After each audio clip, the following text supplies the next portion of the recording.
Gospel and homily for the second Sunday in Lent.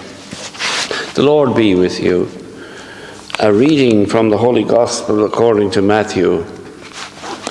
Jesus took with him Peter and James and his brother John and led them up a high mountain where they could be alone. There in their presence he was transfigured. His face shone like the sun and his clothes became as white as light. Suddenly, Moses and Elijah appeared to them. They were talking with him. Then Peter spoke to Jesus. "Lord," he said, "it's wonderful for us to be here. If you wish, I can make 3 tents here, one for you, one for Moses, and one for Elijah." He was still speaking when suddenly a bright cloud covered them with shadow, and from the cloud there came a voice which said, "This is my Son, the beloved. He enjoys my favor. Listen to him." When they heard this, the disciples fell on their faces, overcome with fear. But Jesus came up and he touched them. "Stand up," he said. "Do not be afraid."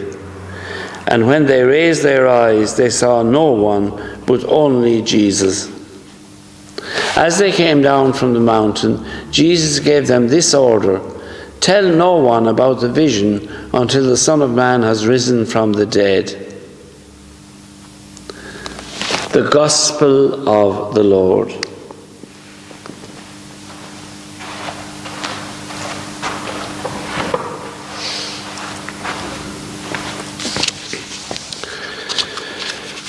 The RE teacher was teaching the kids about heaven. And she said, "Now children, I've just described the pleasures of heaven. Hands up all who want to go there." All the children put up their hands, except for Debbie.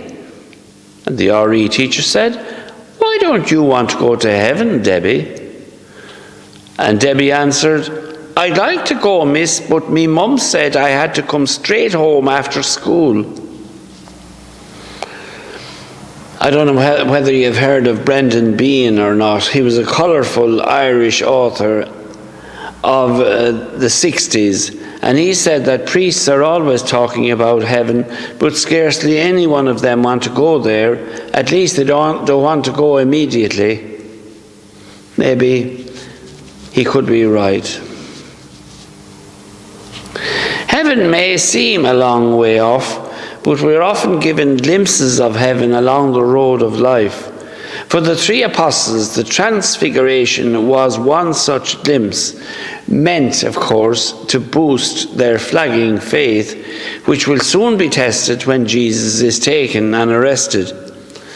Apart from St. John, all the other apostles, including Peter and James, failed that test. But like the apostles, Moses and Elijah too had moments when their morale hit rock bottom. Both of these Old Testament worthies suffered greatly for Israel, and in that sense they prefigure Christ in his sufferings.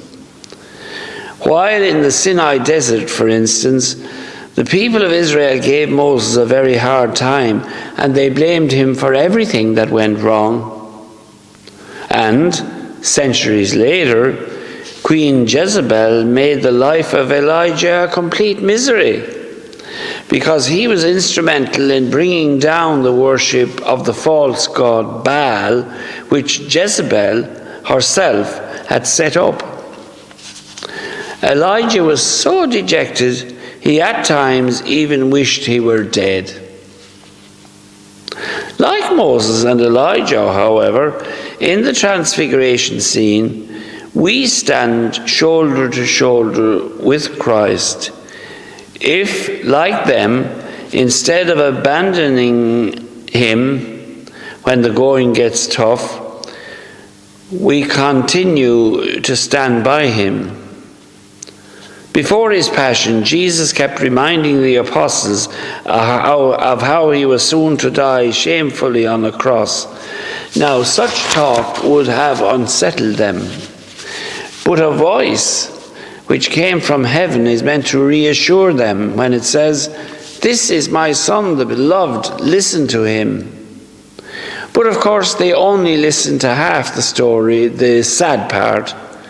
Jesus foretells not just his passion, but also his resurrection, of which the transfiguration is a sort of preview.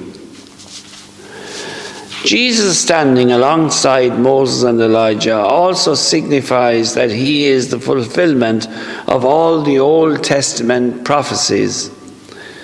The Old Testament was known as the law and the prophets, Elijah standing for the prophets, and of course Moses, who received the Ten Commandments, he stood for the law. And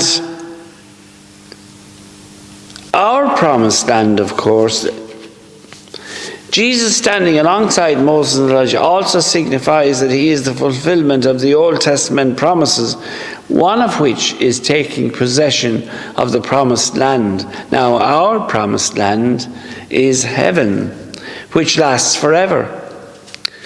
And one of the prefaces of Lent puts it succinctly: we may so deal with the things of this passing world so as to hold fast to the things which eternally endure.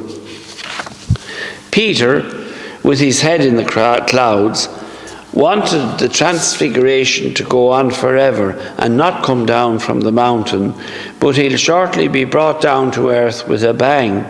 Very soon he'll be with Jesus again in the Garden of Gethsemane, but unlike on Mount Tabor, he'll be far from saying, "It's wonderful for us to be here." On the contrary, when questioned by the servant girl about being a friend of Jesus, he will blatantly deny he ever knew him. But Peter will soon find out that Tabor, which is the Transfiguration, and Calvary are inextricably linked. If it was necessary for Christ to suffer before he entered into his glory, as he said himself, it'll be necessary for us as well. But transfiguration awaits those who carry their crosses in union with him. Thank you all for listening, and God bless you all.